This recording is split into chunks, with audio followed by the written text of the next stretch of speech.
Hello, thank you for joining the Poetry Center of Chicago at the Historical Chicago Cultural Center on this chilly night. Chilly is an understatement, I think. The Poetry Center was established in 1973, and we're excited to be celebrating our 40th year of promoting poetry in Chicago through readings, workshops, and arts education. Again, I'm Danielle Susie. I'm the curator and host of the 6 Points Reading Series. It's a series we do every month. We provide arts education through 2 different programs. The first is the Hands-On Stanzas program, which puts working poets in Chicago public schools to teach poetry to students. The second is our reading series, which brings us to tonight. There we go. The 6 Points Reading Series is a monthly series we've developed to showcase some of the most innovative and talented contemporary poets. And tonight we're excited to be hearing from Cecilia Pinto and Kristy Bowen. And books and broadsides will be available for purchase at the back, and there's also an email mailing list. You can add your email if you're interested in learning more about our events or our different programs. Our first reader tonight is Cecilia Pinto. She is a graduate of the writing program at the School of the Art Institute of Chicago, where she studied, that's my program, where she studied with Rosalind Brown, Janet Saulnier, and Beth Nugent, among many others. Her poetry and prose has appeared in a variety of publications over a 20-year period. This year, she was named one of 25 writers to watch by the Guild Literary Complex. Her poetry chapbook, A Small Woman, is available from Dancing Girl Press. She has a long history with the Poetry Center of Chicago and was a poet in residence in the Hands-On Stanzas program for over 10 years. Please join me in welcoming Cecilia Pinto.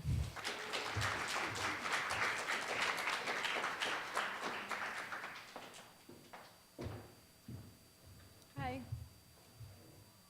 Thanks for coming.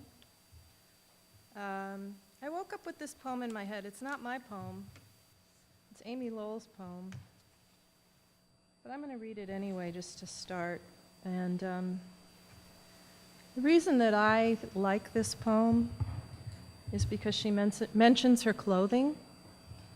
And the first time I read it, I was really struck because Amy Lowell's a huge poet and an important one. And when you read huge, important poets, you often are looking for what makes them huge and important poets. And then all of a sudden, in the middle of it was a mention of her dress. And I thought, oh, right, she's a person. So I'm going to read this hoarfrost. In the cloud-gray mornings, I heard the herons flying.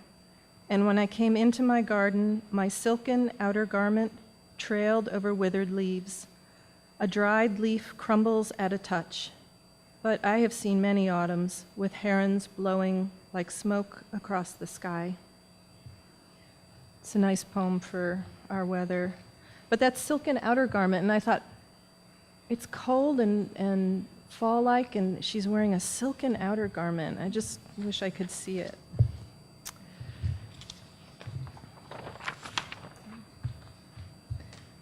This is I don't know if this qualifies as poetry or not. You can tell me when we're done. It's a lyric piece. It's called Cups.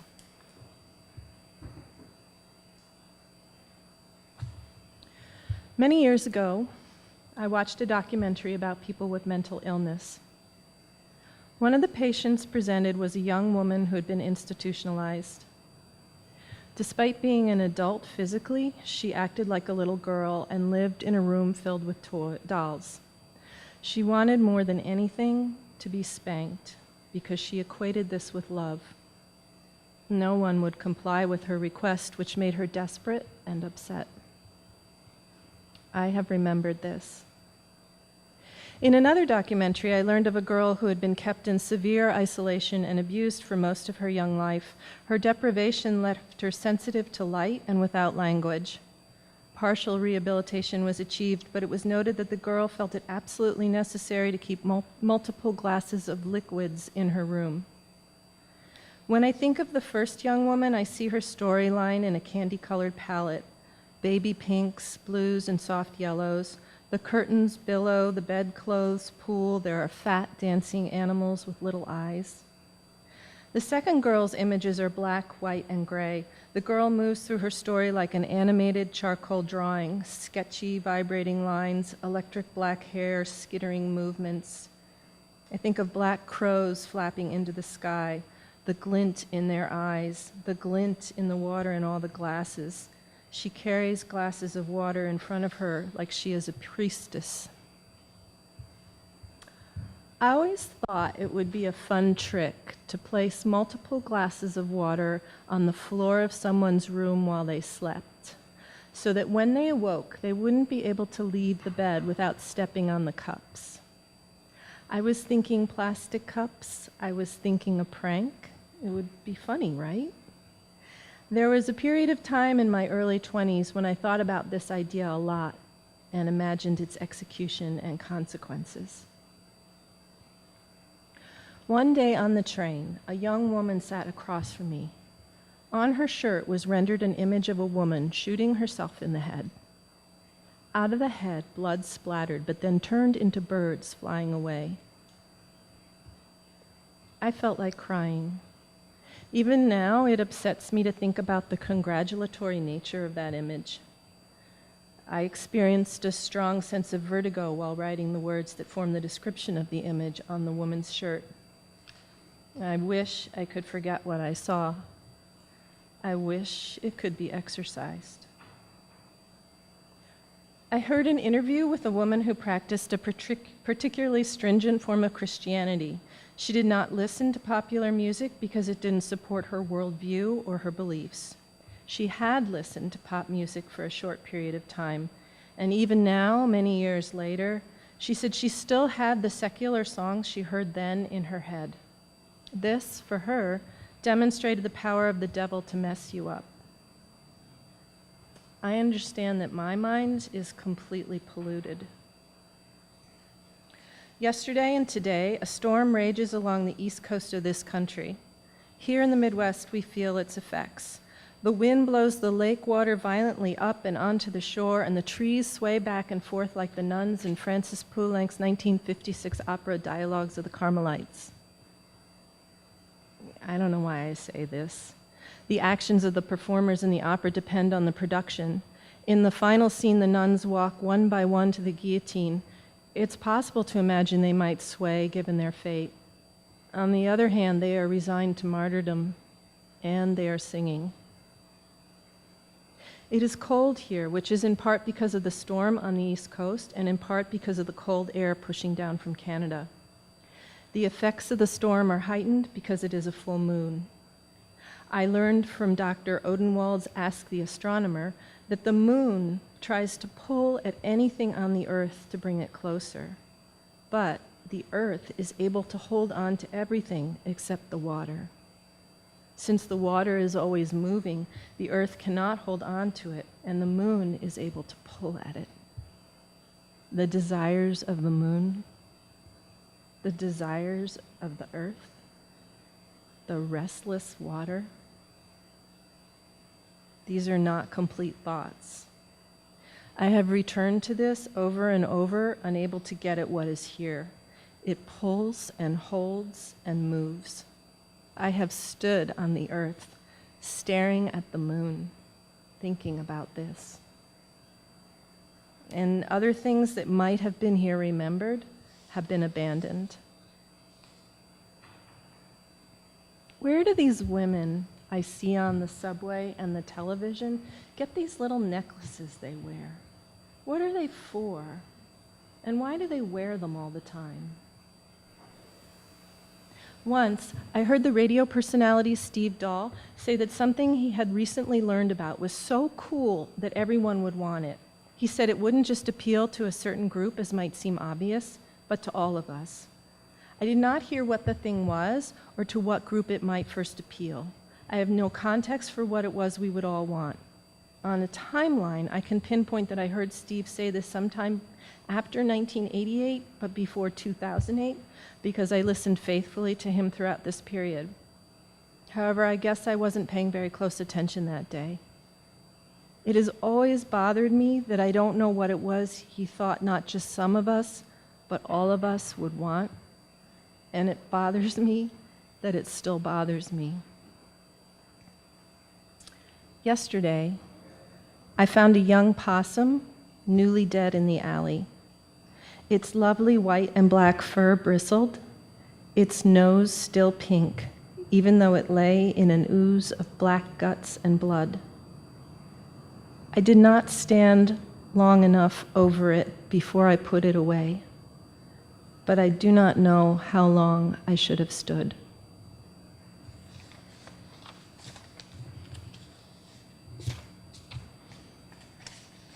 Okay, I'm going to read 2 from the chapbook and then be done.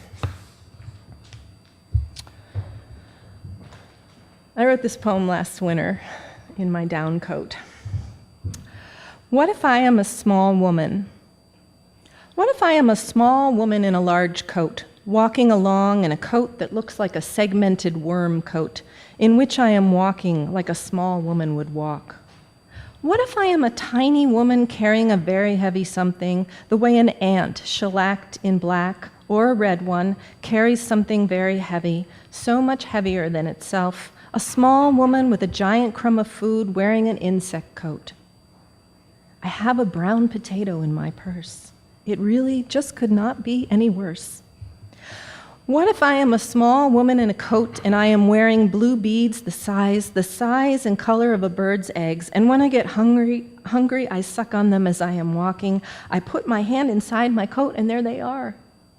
What if I am a small, little, large-coated woman adorned in egg beads, carrying a purse filled with brown potatoes, and while walking, I swing the bag wildly around my little head, my little arms waving wildly.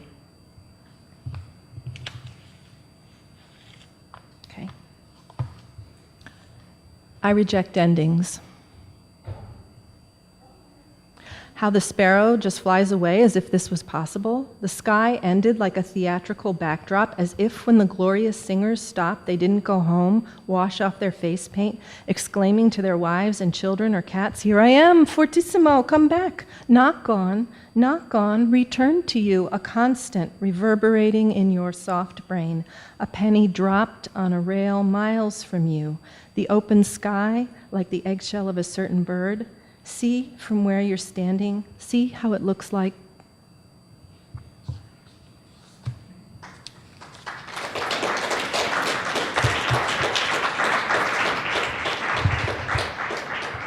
I know Danielle's going to introduce Kristy, but she's such an amazing poet, and I really admire her. I'm looking forward to hearing her read.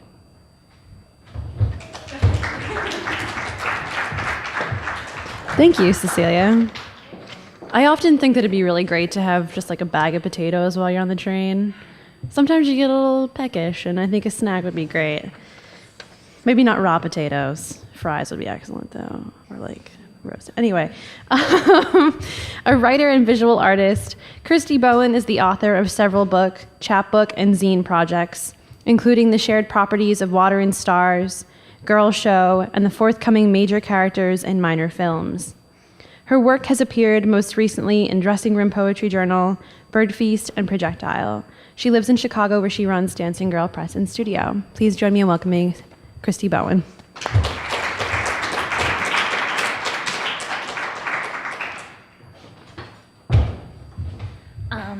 Before I get started, I just want to thank Danielle for orchestrating all this. The Poetry Center, who about 10 years ago awarded me the Juried Reading Prize, which actually helped me found Dancing Girl Press. And I also want to thank Cecilia, because it was a pleasure to publish her chapbook. I'm going to read some of I call them my circus poems. They're from a book called Girl Show. I did a lot of research on actual historical circus people, and so this is what came out of it. Double tongue. She's prettier, but I'm the quick one. There's no telling what we can do with our throats, this frail pipe that joins us. Rough lungs, cloven heart. Each night I practice scales. Her, a faltering soprano. In the bed we curl against each other like cats. I have to feel out each limb every morning to be sure. Each lidded eye. We learn to sound out words. Formaldehyde, thalidomide, the labels of dark jars in the annex. A man in Phoenix can sell you a half dozen punks for $4, a shrunken head for a quarter. We have the most beautiful ankles, hands that move against our skirt like dull scissors. We prefer to be addressed as Alice. Waxwork. The hands are just for show, you see, buttoning and unbuttoning dresses, fingering the gears of the tiny pink booth. Today, I rearrange the letters of our names, hide you beneath the trapdoor, call you daughter, call you heretic, cast candles in the shape of girls, soap in the shape of horses, all of them speaking at once, soft, caressing the inside of their vowels. I cut off your hair lest they mistake you for a harlot, mistake you for a river full of ships, slip their fingers beneath the black glove to thumb the bones of your wrist, the dark inside like a cabinet or a girl's mouth. I cut off your arms and call you monster, every table uneven, my cakes in the shape of martyrs or mothers. The fire eater's wife. Sometimes even the blankets caught flame, the kitchen chairs, ashes in her hair and the children safe in the tub. She gives up cigarettes, her Saturday night old-fashioned, becomes sulky, sugared, buries eggs in the backyard before they set to boiling. Knows a man can take to wanting like that, a thirst for kerosene, a lust for paraffin, his tongue blistering when he sleeps. Last night, an entire town gone up just like that, matches missing from every cupboard in 3 counties. Her yellow curtains singeing as she opened the window, crawled inside his throat with her stiff drink, her ransom note. The bird girl of Jackson County. After we hid the scissors, every sharp sound from the cabinet gave Livy the shakes, made Cora cry in the cellar. Everything rusty, hollowed like spoons. Couldn't tell our bodies from blades some days, all that carnage and hair. Damage coiled in our stomachs, something fierce. Mother lighting candles to coke out the devil with fish oil and spankings. Trick us into closets and back seats. Blood on the linoleum and in the black-eyed Susans. My mouth like an emptied box when she slapped me. When I birthed something fierce beneath the bed. Hitched it to the frame and called it worry. Rope dance. Morning is a burned thing, Louise, spoiled like a shuttered house. Paper everywhere, under the beds, in the dresser, floating the pale skin of soup. You make a cage of your fingers to keep out the light, chicken bones to keep out the dead, gray where it's all wearing at the ends. Your braids still tied in a V when the dark comes for you like a cat, a long hallway, a girl in pink sateen against a backdrop of stars.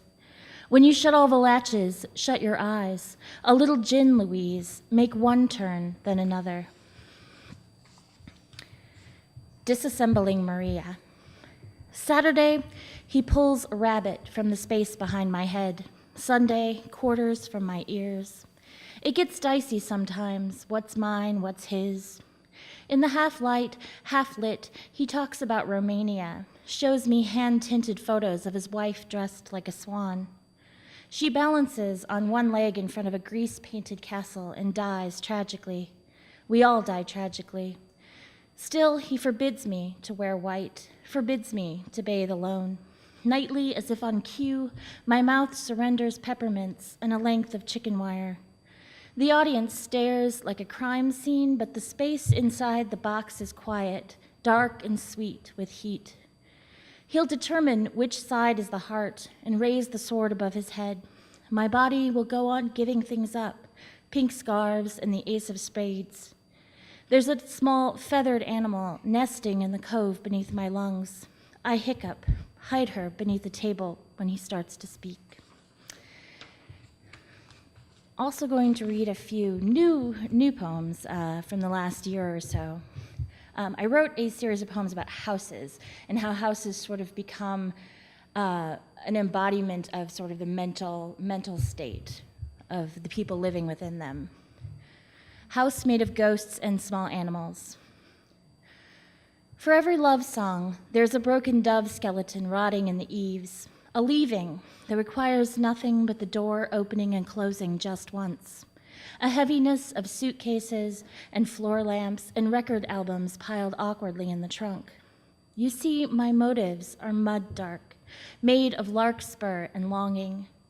Soon you'll find me replacing each dish and hairbrush in someone else's house, replacing P with Q and mucking up the quick exit. Will find me ravenous and bleeding beneath the weedy undergrowth. For every broken promise, I give you a ring of roses, a prolific number of tiny mice inhabiting the baseboards. Animal, vegetable, mineral, the terrible goblin heart of my goodbye. A house which is a kind of falling. The proliferation of S's in your words make me jittery, which is to say there are worse things than this weather. Me, I've been hiding objects in my mattress instead of burning them. Tiny glass kittens, dirty dishes, writing love letters and stuffing it to the seams. Darling, I'm so dry these days I could turn to sand. But I have a plan, which is a sort of cartography of the interior, four-chambered and subject to faulty wires. A finger tapping at the breastbone while I sleep. A kind of etymology, bluegill instead of pulse, shimmer instead of breath. It's watery recess. I do this thing where I say I love you, but it's more like a latch, a finger movement, something I've tricked into happening, or a hotel pool I've been crashing for years. I slather myself in suntan lotion and watch a movie where a woman with tiny birds on her dress stops talking and walks across a room. This is always happening, then happening again, like an eclipse or a dark spot in my vision. She stops eating and shines so bright it's intoxicating, which is to say, it's terrifying. House of Strays. Suddenly, a hole opens in the year and we slip into it, the riptide of strange, lonely dogs and broken phone lines. You forgive me if I mistake haunted for hunted, but I do like to rearrange things in my body every few years. Take a can of gasoline to the frayed and ghosted. Lights out, all hands on deck. Still you wonder why I keep losing my shoes in the road and coaxing cats in the alley with cans of tuna fish and a flashlight. Why my contentment is beautiful but highly improbable, sort of like four-leaf clovers or an ice cream truck in the middle of the night. This tiny thing breathing between us that aches something awful. By summer, I'm slipping all the complimentary mints into my coat pockets while you pay the check, gripping the railings on bridges to keep from diving over, some dark dog in my throat when I say hello. House destroyed by water, by wind. Darling, even now the closets are moth-ridden, damp-riddled. No sooner have I put away the blanket, it returns sodden and sullen to the bed. Who is to say distrust is not parallel to affection in equal measure? To prefer would you rather to do you ever? Spring distillates beneath the floorboards every March, and every March I am brittle and predictable, trawling the breakwater, demanding and hoarding every compliment like a wet newspaper. There are these tiny plastic horses hidden in the sideboard, and I'm afraid they are drowning, that we all are. Their sighs as soft and cottony as the nest of hair I keep in the brush, the blight that blooms the back of anything left unmoved for too long. I have oceans of scales that shift inside my lungs when I speak, an entire household full of moldy accordions and curling linoleum. I place a shell in my mouth and hope for the best. The horses are revealed to be dead, then alive, then dead again. House of Beautiful Drownings. Believe it or not, the ghosts in my fingertips love this sort of drama. The ache and swallowtail, this museum of unruly saints. Every time they come looking for broken windows, they leave with rotting boards, with a shipwreck softening in the space under their tongue. All my suicides are full of wasps and winsome, ladylike and decaying. Once I could say I kept my deceit in my ribs, but my ribs are serrated, this body, like all bodies, burning dry and moving heavily through the world. Sometimes, between the wars, we set things on fire in all the backyards in all the neighborhoods, swam in the rivers, named all the things that frightened us, drowning, poison, spiders the size of our hands. We were fast, fastened to the back of something that looked a lot like hope, moving up and over the Midwest. Now I go out with my coat undone and come back witch-limbed and reeking of ditch water, swollen, swerving toward blind curbs and blackout houses. If unhappiness is the new happy, I've been shoplifting magazines and perennials. I plant them in perfect circles around my busted washing machine, around my sequin-lined smile. I'm actually going to end with some pieces that were part of a project that I tried to convince myself I wasn't actually writing poems. I was just doing this for fun.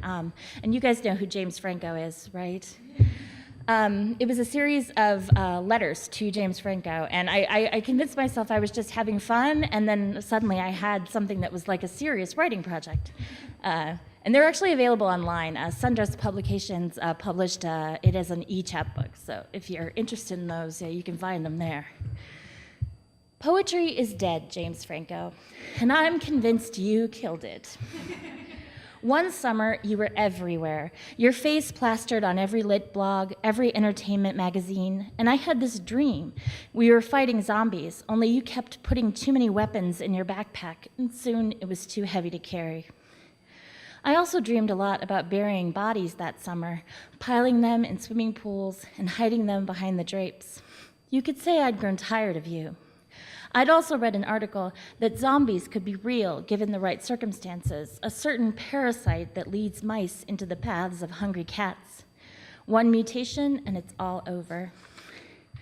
I started reading your Wikipedia page, James Franco, and frankly have decided this is more about you than it is about me.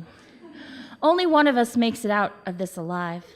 I talk tough, but really I'm a peach. Most men call me honey or sweetie or sexy, or really only trying to get me in the sack. You seem to like the kind of guy who calls waitresses and receptionists hun. Don't be that guy. Also, don't be the sort of guy who writes poems based on the Fibonacci sequence. I'm trying not to be the sort of girl who writes too many poems about birds and mermaids. I'm trying not to be the girl who falls in love with every guy who makes me laugh or feel pretty or pays me a particular sort of attention.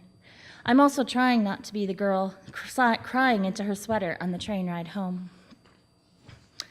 Sometimes I think I have too many cats, James Franco. Cats and graduate degrees. My drains are thick with them. I still keep a suitcase packed in the closet and a 20 in a tampon box in the medicine cabinet, in case of emergencies, in case I lose my shit. I mean really lose my shit, not just the regular sort of losing.